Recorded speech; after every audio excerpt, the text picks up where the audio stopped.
I started making the coffee before he woke up. That's just what I did. Every morning, before my alarm even went off, I'd slip out from under the covers, pad down to the kitchen in my socks, and start the grind. French roast, 2 scoops. I knew exactly how he liked it. Slightly oversteeped, just enough bitterness to cut through the cream he'd add himself. 7 years of marriage teaches you things like that. Small things. The kind of things you stop noticing until they're gone. My name Isla. I'm 32. At the time this story starts, I was a freelance UX consultant. Good money, flexible hours, but the kind of career that looks invisible from the outside. No office to go to, no company name to drop at parties. Just me, my laptop, and a roster of clients who paid well but didn't make me sound impressive at dinner. My husband, I'll call him my husband because that's what he was, and that's what matters, was a senior software architect at a fintech company in Austin. He'd been there 6 years. He was good at his job. Really good. The kind of person who got promoted quietly, who got mentioned in company announcements, who flew to conferences twice a year and came back with business cards and a slightly inflated sense of his own importance. We made good money together. That was never the issue. The issue was how he thought about it. He believed, genuinely and without irony, that fairness meant equal parts. 50%. 50%. He had a spreadsheet. I'm not exaggerating, a color-coded Google sheet that tracked every shared expense. Mortgage, split. Utilities, split. Groceries, split. Netflix, split. Even the Amazon Prime membership, which I used exactly twice a year and he used daily, was split down the middle because, as he once explained, it's a household expense.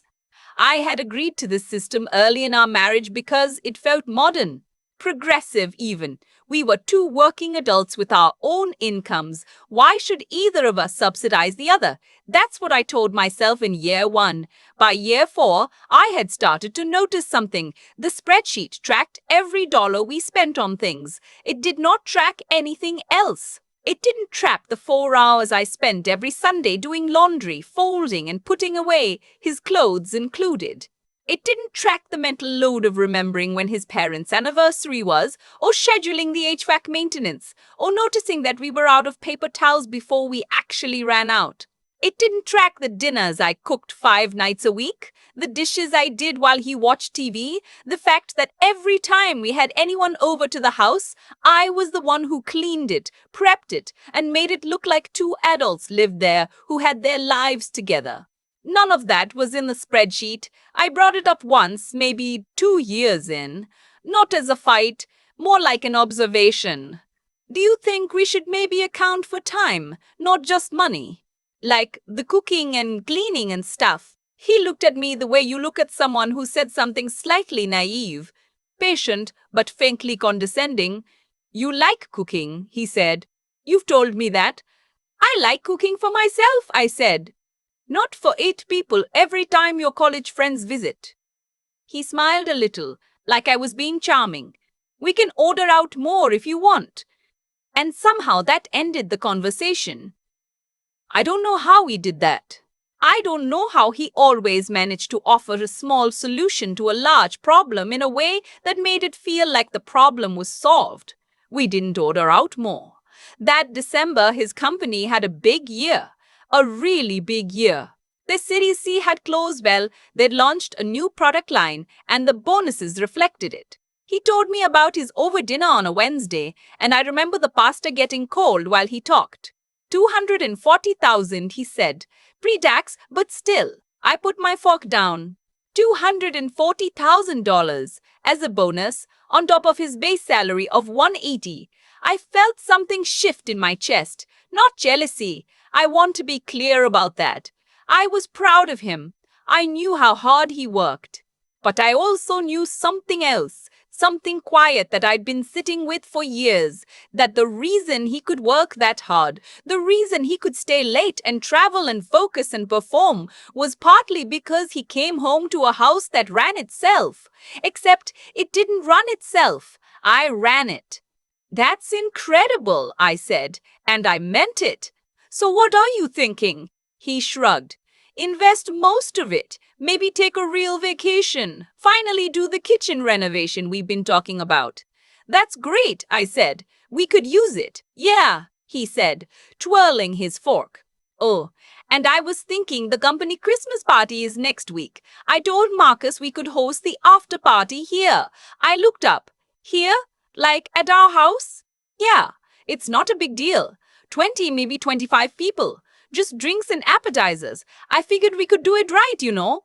Make an impression. I thought about what do it right meant in our house. I thought about who would clean the bathrooms, who would arrange the furniture, who would buy the cheese boards and the good wine and the flowers for the entryway. I thought about who would spend the 3 days beforehand making sure everything looked effortless. Okay, I said slowly, and how are we splitting the cost? He blinked. What do you mean? The food, the drinks, the decorations? If it's a household expense, I nodded toward the general direction of his laptop where the spreadsheet lived. I assume it goes in the sheet. He laughed a little. It wasn't a mean laugh. It was the laugh of someone who thinks a question is obviously silly. Isla, it's my company's party. My colleagues. It benefits my career. Of course I'll pay for it. Okay, I said again. But I could use your help putting it together, he added. You're so much better at this stuff than I am. There it was. You're so much better at this stuff than I am was. I had come to understand a sentence that meant I want you to do all of it, and I'd like to feel like I'm complimenting you while I ask. I said I'd help. Of course I did. Because I am apparently the kind of person who says yes when I should say what does help mean specifically and how many hours will it take and what is my time worth. I spent 3 days on that party. I found a catering company, handled all the back and forth, finalized the menu. I sourced specialty cheeses from a shop downtown because he'd mentioned offhand that his VP was really into charcuterie. I ordered custom cocktail napkins with the company logo because I thought it would be a nice touch. I cleaned the entire house, not tidied, cleaned, top to bottom. I rearranged the living room. I bought fresh flowers, candles, a new cocktail shaker because the old one was getting tarnished. I made 2 homemade dips because the caterer's options felt a little generic. Total time spent approximately 31 hours over 3 days. I didn't count it then. I wasn't counting yet. The party was a success. His colleagues were warm. His boss was impressed. Someone called our home absolutely stunning. My husband beamed. He introduced me to people with a kind of pride that felt real, and I stood next to him in the dress I'd bought specifically for the evening and smiled and refreshed the charcuterie board 3 times and made sure everyone's glass was full. Around 11, after the last guests had gone, he hugged me from behind while I was loading the dishwasher. You were amazing tonight, he said. I couldn't have done this without you. I rinsed a wine glass and set it in the rack.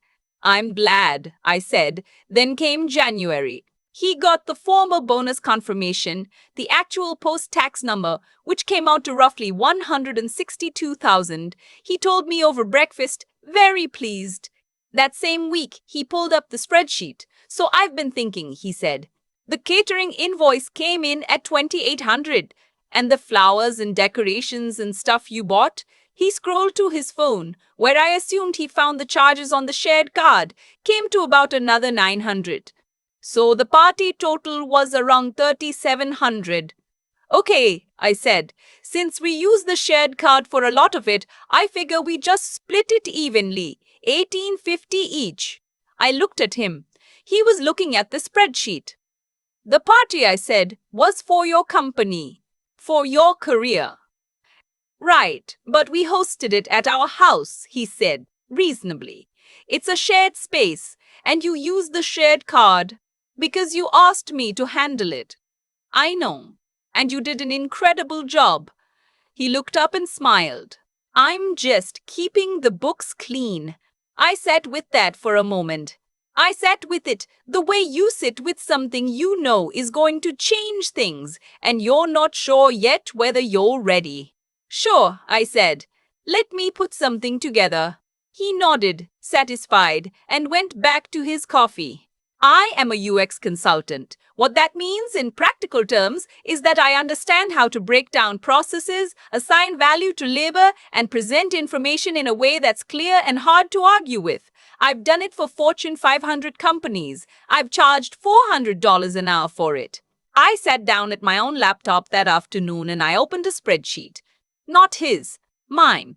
I called it Shared Household Party Cost Reconciliation. I started with the obvious stuff.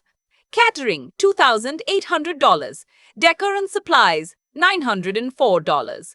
My new dress, which I bought for his company event, $178. Dry cleaning after, $45. Total hard costs, $3,927. Then I kept going. Event planning and coordination, I looked up the average rate for freelance event planners in Austin. Industry standard was $65 per $95 per hour. I used $75 as a conservative middle point. I had spent approximately 6 hours on logistics, vendor calls, menu review, timeline planning. That was $450. Catering management on the day of, 2 hours at $75.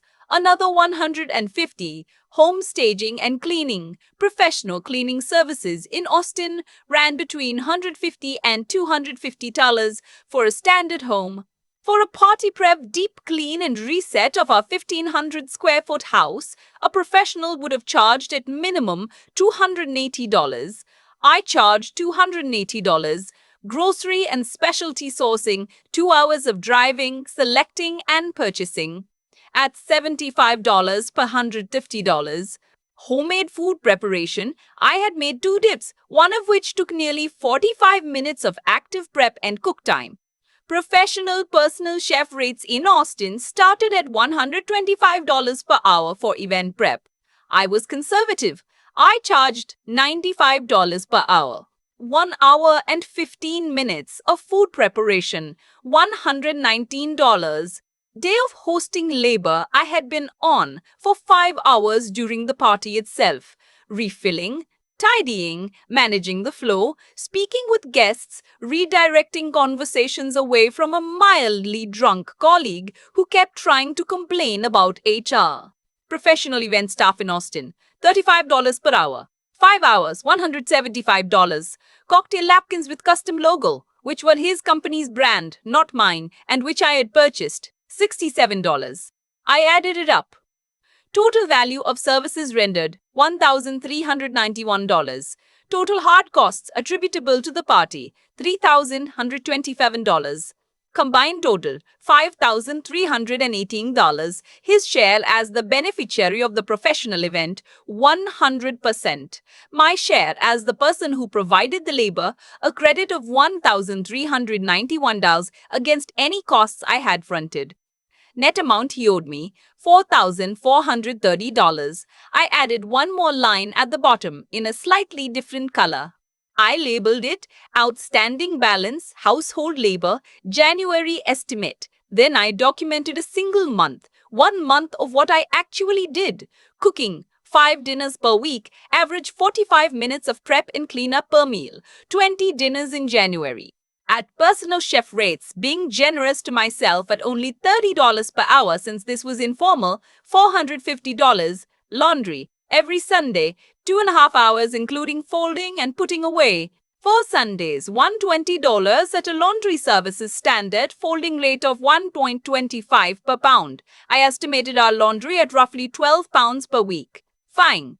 Actually, I scrapped that and looked up the rate for a laundry service that did pick up, wash, fold, and return. $1.50 per pound minimum plus $15 delivery fee. So 33 tree balls per week, $132 per month. And that didn't include me putting everything away. household management, scheduling maintenance appointments, tracking expiration dates, managing subscriptions, writing grocery lists, monitoring the household calendar, conservative estimate of 3 hours per week, 45 to power per hour for a personal assistant in Austin, 12 hours per month, $541. I stopped adding. The number was already significant enough. I formatted the document cleanly. I used the same font he used in his spreadsheet. I added a header with our address and the date. I made it look like an invoice because that's what it was. Then I printed 2 copies and left one on his keyboard. He found it that evening. I was reading on the couch when I heard him go quiet in the office. Not the normal quiet of someone working, a different kind. The quiet of someone who has stopped moving entirely. He came out holding the paper. "What is this?" he asked, not angry, more like genuinely confused, like he'd found something in an unexpected language. "You asked me to help put together the cost reconciliation," I said, without looking up from my book. "I put together the cost reconciliation." "Isla." He held up the paper. "There's a line item here for event planning at $75 an hour. That's the market rate. You're not a professional event planner." "I did professional event planning," I said. "For your professional event. That benefited your professional event." I turned a page. I was also conservative. Most planners in Austin charge more. He stood there for a moment. "And the cooking? You're charging me for cooking dinner?" "I'm not charging you for cooking dinner," I said. "I'm providing documentation of the labor I contribute to this household that currently has no line item in the shared spreadsheet. You keep careful books. I thought you'd appreciate accuracy." The silence in the room changed texture. It went from confused to something else. Something that had been building for a while and had finally found its shape. "You're serious," he said. "I'm always serious about numbers," I said. "You know that about me." He didn't pay the invoice. I didn't expect him to, not literally, not that week. That wasn't the point. The point cracked something open. We had a long conversation that night that started in the living room and ended at the kitchen table at 2 in the morning. He said I was making him feel like a tenant in his own home. I said I had been feeling like unpaid staff in mine for years. He said he'd never ask me to do any of it. I put the invoice on the table and read him line by line what I had done to prepare a party that his colleagues had complimented and that had, by his own account, made a positive impression on his VP. "You said I was amazing," I said. "You said you couldn't have done it without me." "I meant that as a compliment." "I know you did," I said. "But you can't have it both ways. You can't say my contribution was invaluable and also put it in the free column." He didn't have an answer for that. We went to couples therapy starting in February. I'll give him credit for that. He agreed without much argument. Our therapist was a woman named Dr. Yates, and she had a very calm way of reflecting things back at you that made them impossible to dismiss.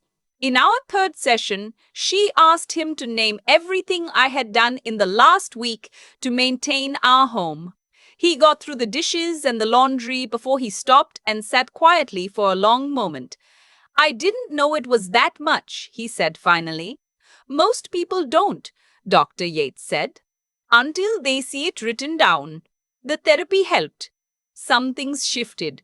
He started cooking on Thursdays. He took over the grocery list. He called the HVAC company himself for the first time in our marriage, and I genuinely felt something warm about that. But some things didn't shift. And what doesn't shift in therapy has a way of settling back into the same old grooves when sessions end. By April, the spreadsheet was still there. The 50s-50 structure was still there. He had added a new column for household tasks, which he filled in inconsistently and which never quite accounted for the actual hours, the mental load, the invisible architecture of a shared life. In May, I found out he'd told his brother who I liked, who I'd always gotten along with, that I had billed him for cooking dinner. That was the way he framed it. His brother had apparently laughed. I heard this secondhand through his sister-in-law, who called me because she thought I should know. I sat with that for a long time. I am not, by nature, a confrontational person. I am a person who processes slowly and reacts deliberately. I took a week. I wrote things down. I talked to my own therapist, a woman I'd been seeing since my late 20s, who had the useful quality of not telling me what to do. "What do you want?" she asked me. I stared at the wall for a while. "I want to be seen," I said. "I want what I do to count. I don't need a trophy. I just want it to count." "And does it?" she asked. I thought about the invoice, still sitting in a folder on my desktop. I thought about the spreadsheet, color-coded and meticulous and utterly blind to anything that couldn't be expressed as a dollar amount split two ways. "No," I said. "It doesn't. I didn't file for divorce right away." That's not how it works, at least not for me. There was no single dramatic moment, no door slamming, no ultimatum. There was just a gradual, private calculus. I started talking to a family law attorney in June. Her name was Ms.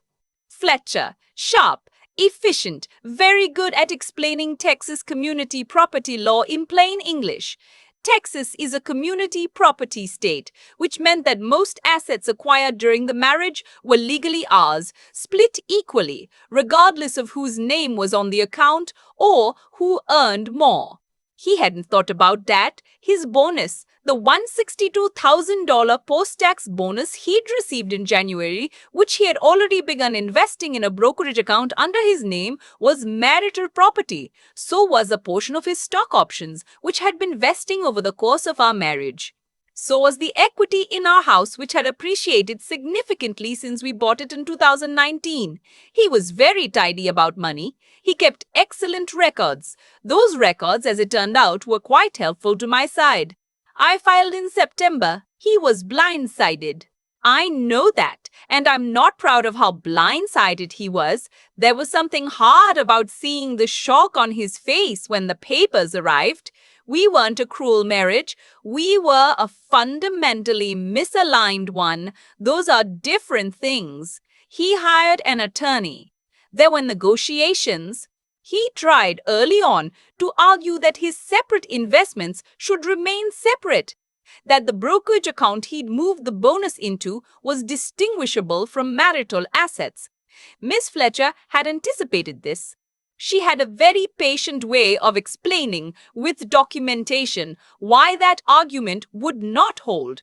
His brother testified at one point during proceedings, not as a hostile witness, just to establish the timeline of certain financial conversations we'd had as a couple. He sat in the hallway beforehand and didn't quite meet my eyes. I didn't say anything to him. There wasn't anything to say. The settlement took 4 months.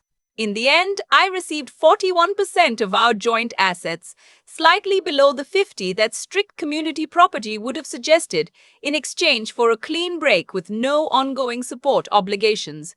We sold the house. I got my share of the equity. I got a fair portion of the investment account. It wasn't everything. It wasn't quite equal, but it was clean. I moved into an apartment in East Austin in February. Small, good light, a kitchen I painted myself over a long weekend. I can cook for myself now without it meaning anything more than that, without it being a negotiation or a contribution or a line item in someone else's accounting. My therapist asked me a few months after the divorce was final what I had learned. I thought about the invoice.